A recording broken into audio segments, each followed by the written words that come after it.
வணக்கம். இது எஃப்னா தமிழ் டிவியின் இலங்கையின் இன்றைய காலை செய்திகள். மாவை சேனாதராஸ் அவர்கள் தீவிர சிகிச்சை பிரிவில் தற்பொழுது சிகிச்சை பெற்று வருகின்றார்.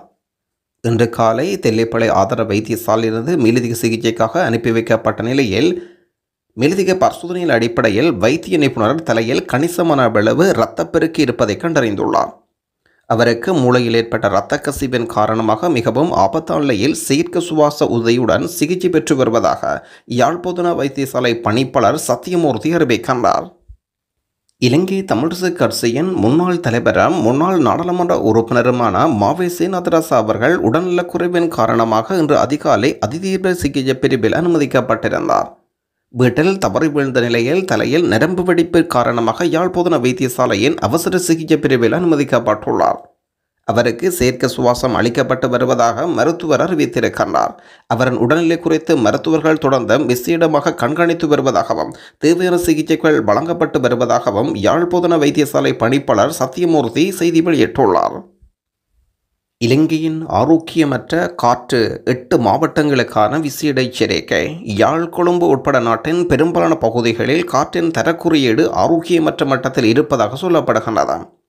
குறித்த விடயத்தை மோட்டார் வாகன போக்குவரத்து திணைக்களத்தின் வாகன புகைப்பரிசை நம்பிக்கை நிதியம் செய்தி வெளியிட்டிருக்கிறது. பெரும்பாலான நகரங்களில் காற்றின் தரக்குறியீடு மிதமான அளவிலும் யாழ், கொழும்பு, காலி, திருகோணமலை, மட்டக்களப்பு, பொலனறுவை, அனுராதபுரம், மொனராகலை ஆகிய பகுதிகளில் ஆரோக்கியமற்ற நிலையில் காணப்படுகின்றது.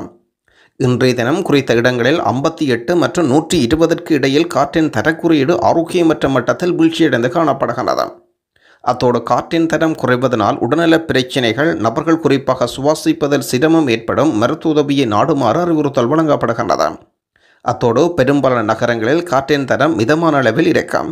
இதன் அடிப்படையில் இன்று காலை 7:30 மணி தொடக்கம் 8:30 மணி வரை, பகல் வேளைகளில் 1 மணி தொடக்கம் 2 மணி வரை காற்றின் தரக்குறியீடு ஆரோக்கியமற்று காணப்படுகின்றது. நாடு முழுவதும் இருக்கும் பெரும்பாலான நகரங்களில் காற்றின் தரக்குறியீடு அடுத்த 24 மணி நேரத்துக்குள் ஒரு நல்ல நிலைக்கு மேம்படும் என்றும் கணிக்கப்பட்டுள்ள விடயம் குறிப்பிடத்தக்கது. கட்டுநாயக்கா விமான நிலையத்தில் மகிழ்ச்சியான தகவல். சுற்றுலா பயணிகளின் வருகை அதிகரித்துள்ளதை அடுத்து கட்டுநாயக்கா விமான நிலையத்தில் குறைந்தது 20 கருமப்பீடங்கள் உள்ளடக்குவதற்கு தீர்மானம். சிவில் விமான சேவைகள் அமைச்சர் பிமல் ரத்நாயக்கா தலைமையில் விமான நிலையத்தில் இடம்பெற்ற விசேட கலந்துரையாடலில் இந்த தீர்மானம் எடுக்கப்பட்டிருக்கிறது. சிவில் விமான போக்குவரத்து அமைச்சின் அறிக்கையின் அடிப்படையில் கூடுதல் செக்-இன் கவுண்டர்களுக்கான இடங்களை தீர்மானிக்க விமான நிலையத்தின் ஆய்வு மேற்கொள்ளப்பட்டிருக்கிறது. சிவில் விமான சேவைகள் அமைச்சர் பிமல் ரத்நாயக்கா சுற்றுலா பயணிகளின் வருகை வேகமாக அதிகரித்து வருவதனால் விமான நிலைய வசதிகளை முடிந்தவரை விரைவுபடுத்த நடவடிக்கை எடுக்குமாறு அதிகாரிகளுக்கு பணிப்புரை. 2028ஆம் ஆண்டளவில் 12 மில்லியன் விமான பயணிகளை ஈர்க்க அரசாங்கம் எதிர்பார்க்கின்றது. இதே நேரத்தில் மற்ற சர்வதேச விமான நிலையங்கள் இருக்கும் நிறுவனங்களையும் இலங்கைக்கு அழைக்க அதிகாரிகள் முடிவு செய்துள்ளனர். நாட்டின் முக்கிய வருவாய் ஆதாரமான சுற்றுலாத்துறையை மேம்படுத்துவதை அரசு நோக்கமாக கொண்டிருப்பதாக சிவில் விமான போக்குவரத்து அமைச்சு செய்தி வெளியிட்டிருக்கின்றனர். நாமல் குமார விடுவிக்கப்பட்டார். இன நல்லிணக்கத்தை சீர்குலைக்கும் வகையில் சமூக ஊடகங்களில் தகவல் வெளியிட்டதன் அடிப்படையில் விளக்கமறையில் வைக்கப்பட்டிருந்த நாமல் குமார கொழும்பு நீதிமன்றம் விடுவித்துள்ளது. சந்தேக நபருக்கு எதிராக தொடர்புடைய வழக்கை பயங்கரவாத தடுப்பு சட்டத்தின் கீழ் தொடர முடியாது என்று வழக்கறிஞர் முன்பு கூறியிருந்தார். அதன் அடிப்படையில் தன்னை விடுவிக்குமாறு வழக்கறிஞர்களை நீதிமன்றத்தில் கூறியிருந்தார். இதையடுத்து இரு தரப்பினரும் முன்வைத்த வாதங்களை பரிசீலித்த நீதிமான் அவரை விடுவித்துள்ளார். தமிழீழ விடுதலை புலிகள் அமைப்பு குறித்து சமூக ஊடகங்களில் வெளியான பதிவு தொடர்பில் நாமல் குமார கைது செய்யப்பட்டிருந்த விடயமும் குறிப்பிடத்தக்கது. சாத்தியமான அனைத்து முடிவுகளையும் அரசாங்கம் மேற்கொள்ளும். நாட்டின் எதிர்கால முன்னேற்றத்துக்கு மக்களின் வாழ்க்கை தரத்தை முன்னேற்றுவதற்கும் தற்போதைய அரசாங்கம் சாத்தியமான அனைத்து முடிவுகளையும் எடுக்கும் என்று ஜனாதிபதி அனுர்குமார் திசாநாயக்க அறிவிக்கின்றார். 1952ஆம் ஆண்டு 17 ஐரோப்பிய நாடுகளின் பங்கேற்புடன் சுங்க ஒத்துழைப்பு கவுன்சில் நிறுவப்பட்டதாகவும் சொல்லியிருக்கின்றார். யுத்தத்துக்கு ஏற்ற நிறுவன கட்டமைப்பை உருவாக்க தேவையான நடவடிக்கை எடுக்கப்படும் என்றும் இலங்கை சுங்கம், மதுவரி திணைக்களம், உள்நாட்டு இறைவரி திணைக்களம் ஆகிய நிறுவனங்களின் கட்டமைப்பு ரீதியான சீர்திருத்தங்கள் மேற்கொள்ளப்படும் என்றும் ஜனாதிபதி அறிவித்திருக்கின்றார். யாழ்ப்பாணத்தில் 42 வயதான தபால் ஊழியர் உதயசங்கர் உயிரிழப்பு. கொக்குவில் அஞ்சலகத்தில் தற்காலிக அடிப்படையில் பல வருடகாலமாக அஞ்சல் உதவியராக கடமையாற்றி வந்த கொக்குவிலைச் சேர்ந்தவர் கல்லீரல் செயலிழப்பினால் திடீரென உயிரிழந்திருக்கிறார். கொக்குவில் மேற்கு ஐயனார் கோவிலடியை பிறப்பிடமாகவும் வசிப்பிடமாகவும் கொண்ட துரைராசா உதயசங்கர் வயது 42. குறித்த தபால் ஊழியர் கடந்த வியாழக்கிழமை அதிகாலை 1:30 அளவில் வழுக்கி விழுந்து சிறு காயங்களுக்கு கண்டையில் யாழ்ப்பாண வைத்தியசாலையில் சிகிச்சைக்காக அனுமதிக்கப்பட்டிருந்தார். மறுநாள் வெள்ளிக்கிழமை மதியம் உடல்நிலை மிக மோசமடைந்த நிலையில் அவசர சிகிச்சை பிரிவுக்கு மாற்றப்பட்ட நிலையில் சிகிச்சை பலனின்றி உயிரிழந்திருக்கிறார். இதேவேளை கடந்த பல மாதங்களாக கல்லீரல் பாதிப்புக்கு உள்ளான போது அவ்வப்போது வைத்தியசாலை சிகிச்சை பெற்று வந்ததாகவும் அவரது உயிரிழப்புக்கு கல்லீரல் செயலிழப்பே பிரதான காரணம் என்று வைத்தியசாலை நிர்வாகம் அறிவிக்கிறது. ஊடகவியலாளர் மீது குற்றம் சாட்ட மருத்துவமனைகளில் அனுமதியின்றி செய்தி சேகரித்தார் என்ற குற்றத்தின் அடிப்படையில் மருதங்கேணி பிரதேச வைத்தியசாலை பொறுப்பு வைத்தியரின் முறைப்பின் பேரில் பிரதேச ஊடகவியலாளர் மரியசீலன் மருதங்கேணி போலீஸ் நிலையத்தில் வழக்கு பதிவு செய்யப்பட்டிருக்கிறது. அண்மையில் வடமராட்சி கிழக்கு வத்திராணியைச் சேர்ந்த மீனவர் ஒருவர் கடலில் காயமடைந்து மருதங்கேணி வைத்தியசாலையில் அனுமதிக்கப்பட்டிருந்தார். அவரை பார்வையிடும் நோக்கில் மரியசீலன் சக ஊழியர் மருத்துவமனைக்கு சென்றனர். அப்போது வைத்தியசாலை ஊழியர்கள் நோயாளரை பார்வையிட பொறுப்பு மருத்துவரின் அனுமதி தேவை என்றும் பார்வை நேரத்துக்கு முன் அனுமதி இல்லை என்று கூறியிருக்கிறார். மரியசீலன் சக ஊடகவியலாளர் பொறுப்பு வைத்தியரிடம் அனுமதி கோரியும் அனுமதி வழங்கப்படாத காரணத்தினால் நாகரிகமாக மருத்துவமனையிலிருந்து வெளியேறியதாக சொல்லப்படுகிறது. எனினும் பின்னர் வெளியான செய்தியில் காயமடைந்தவர் தொடர்பான தகவல்கள் புகைப்படம் இடம்பெற்றதனால் பொறுப்பு மருத்துவர் மரியசீலன் மீது முறைப்பாடு பதிவு செய்யப்படுகிறது. விசாரணையின் பிறகு மரியசீலன் சம்பவம் அன்று சக ஊழியர் மருத்துவமனை அதிகாரிகள் அனுமதியை கேட்டோம் என்றும் அனுமதி மறுக்கப்பட்டதனால் தாம் அங்கிருந்து நாகரிகமாக வெளியேறியதாகவும் எங்களை எதிர்த்து கூறப்படும் குற்றச்சாட்டுகள் உண்மைக்கு புறம்பானவை என்றும் விளக்கம் அளித்துள்ளார். இந்த சம்பவம் குறித்து உடனடி விசாரணை நடத்தி உண்மை கண்டறியப்பட வேண்டும் என்றும் சக ஊடகவியர்கள் வேண்டுகோள் வைக்கின்றனர். மருத்துவத்துறையில் நடைபெறுகின்ற முறைப்பாடுகள் தொடர்பாகவும் ஊழல் தொடர்பாகவும் வெளிக்கொணரப்படும் நபர்கள் மீது வழக்குகள் பதிவு செய்யப்படுவது தொடர்கதையாகவே இருக்கிறது. பணப்பற்றாக்குறை காரணமாக முடங்கியிருந்த துறைமுக புதைக்குழி அகழ்வு மீண்டும் ஆரம்பம்.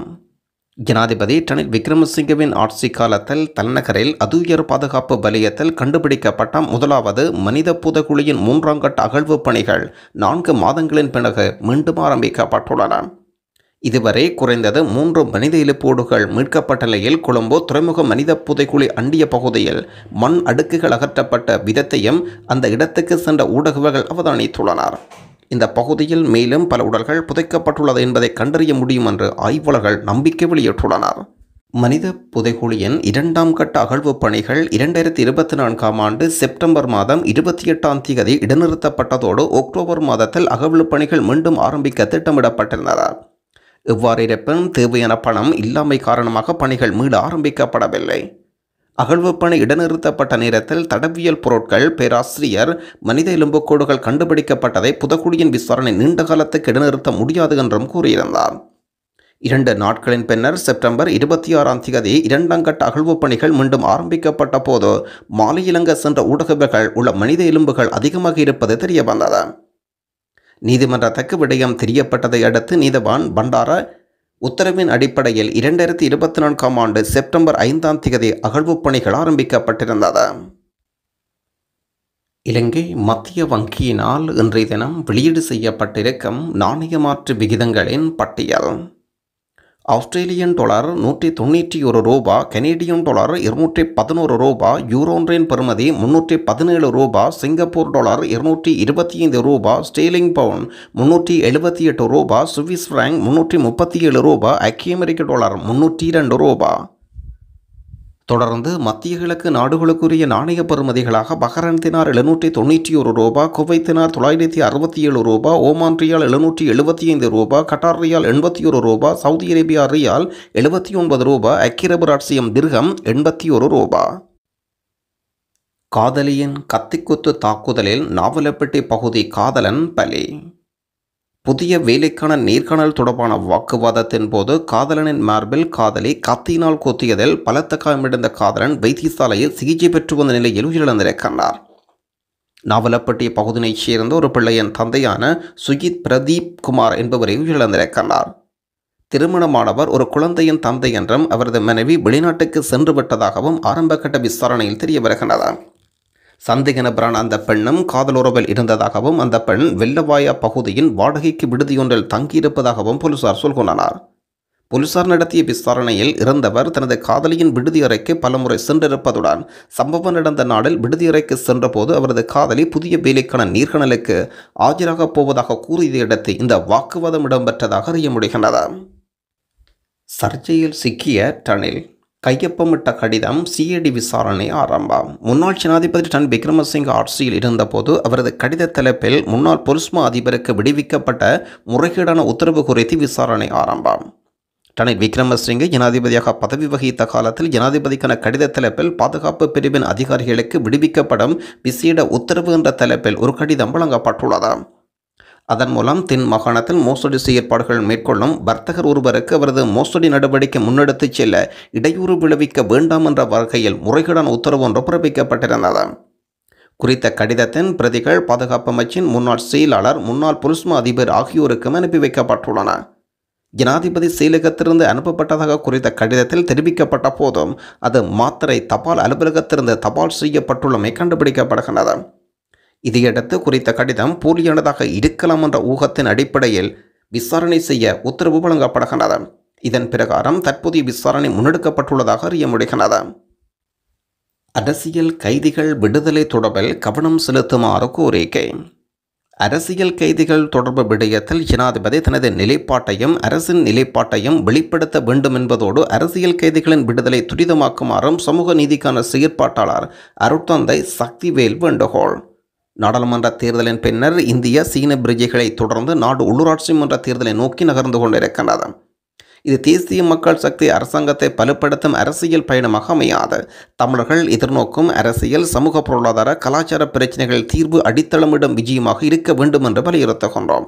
விசேடமாக தமிழர் தாயகத்தில் மக்கள் முன்னின்ற ஜனாதிபதி என்ற அரசியல் கைதிகள் விடுதலை செய்யப்படுவார்கள் நம்பிக்கை அளித்ததை நாம் மறக்கவில்லை. ஆனால் அதனை மறுதளிக்கும் வகையில் அண்மையில் நீதியமைச்சர் ஹர்சன நாணயக்கார அரசியல் கைதிகள் என்ற சிறைகளில் எவரும் இல்லை என்று தெரிவித்த விடயம் வருத்தமளிக்கின்றது. ஜனாதிபதி தனது நிலைப்பாட்டையும் அரசின் நிலைப்பாட்டையும் வெளிப்படுத்த வேண்டும். அரசியல் கைதிகள் விடுதலைக்காக துரிதமாக்குமாறும் அதற்காக நாள் குறிக்குமாறும் கோரிக்கை விடுப்பதோடு அதற்காக துரித நடவடிக்கை வெளிப்படுத்துமாறும் கேட்டு நிற்கின்றார். சரத் பொன்சேகா மீதான கொலை முயற்சி, முன்னாள் போராளிகள் மீது தொடரப்பட்ட வழக்கு விசாரணைக்கு. முன்னாள் இராணுவ தளபதி சரத் பொன்சேகா மீதான கொலை முயற்சிக்கு உதவிய குற்றச்சாட்டில் 3 முன்னாள் போராளிகளுக்கு எதிராக கொடுக்கப்பட்ட வழக்கு விசாரணைக்கு எடுத்துக்கொள்ளப்பட்டது. குறித்த மூவருக்கு எதிராக 230 குற்றச்சாட்டுகளின் கீழ் சட்டமா அதிபரினால் வழக்கு கொடுக்கப்பட்டிருக்கிறது. மொரிஸ் என்ற அழைக்கப்படும் செல்வராசா, கிருபாகரன், சண்முகலிங்கம், சூரியகுமார், தனுஷ் என்ற தம்பையா பிரகாஷ் ஆகிய மூவருக்கு எதிராகவே இந்த வழக்கு கொடுக்கப்பட்டிருக்கிறது. இதற்கான சாட்சியங்கள் வழக்கு விசாரணையின் சார்பில் முன்னிலையான பிரதி செலிட்டர் லக்மாலினி தலைமையில் பதிவு செய்யப்பட்டுள்ளது. இந்த நிலையில் வழக்கு விசாரணை இன்றைய தினம் ஒத்திவைக்கப்படுகின்றது. 2006ஆம் ஆண்டு கொழும்பு இராணுவ தலைமையகத்தில் அப்போதைய இராணுவ தளபதி சரத் பொன்சேகா மீது நடத்தப்பட்ட தாக்குதலில் அவரின் மெய்ப்பாதுகாவலர் 3 கொல்லப்பட்டனர். குறித்த தாக்குதலுக்கு உதவிய குற்றச்சாட்டில் செல்வராசா, கிருபாகரன், சண்முகலிங்கம், சூரியகுமார், தம்பையா, பிரகாஷ் ஆகியோருக்கு எதிராக பயங்கரவாத தடை சட்டத்தின் கீழ் வழக்குகள் பதிவு செய்யப்பட்டிருந்த விடயம் குறிப்பிடத்தக்கது. அந்தார்டிகாவில் இலங்கையரால் நிகழ்த்தப்பட்ட சாதனை. இலங்கையரான பீரிஸ் அந்த அந்தார்டிகாவில் இருக்கும் மிக உயரமான மலையேறி சாதனை படைத்துள்ளார். அவர் 4892 மீட்டர் வரையான உயரத்தை எட்டிய முதல் இலங்கையர் என்ற பெருமையை பெற்றுள்ளார். இந்த நிலையில் 2018ஆம் ஆண்டில் பீரிஸ் எவரெஸ்ட் சிகரத்தை அடைந்த 2வது இலங்கையர் என்ற வரலாற்றையும் படைத்திருக்கின்றார். இன்று வரை அவர் உலகின் மிக உயரமான 4 சிகரங்களான ஆஸ்திரேலியாவிற்கும் மலை, ஆப்பிரிக்காவிற்கும் கிளிமஞ்சாரோ மலை, ஐரோப்பாவின் எல்ப்ஸ் சிகரம் மற்றும் ஆசியாவின் எவரெஸ்ட் சிகரம் போன்றவற்றில் வெற்றிகரமாக ஏறி சாதனை படைத்துள்ளார். நாட்டு மக்களுக்கு மட்டுமல்ல கஷ்டம், ஜனாதிபதி அனுரகுமார திசாநாயக்கா உட்பட்ட பாராளுமன்ற உறுப்பினர்களுக்கும் அதே நிலைதான்.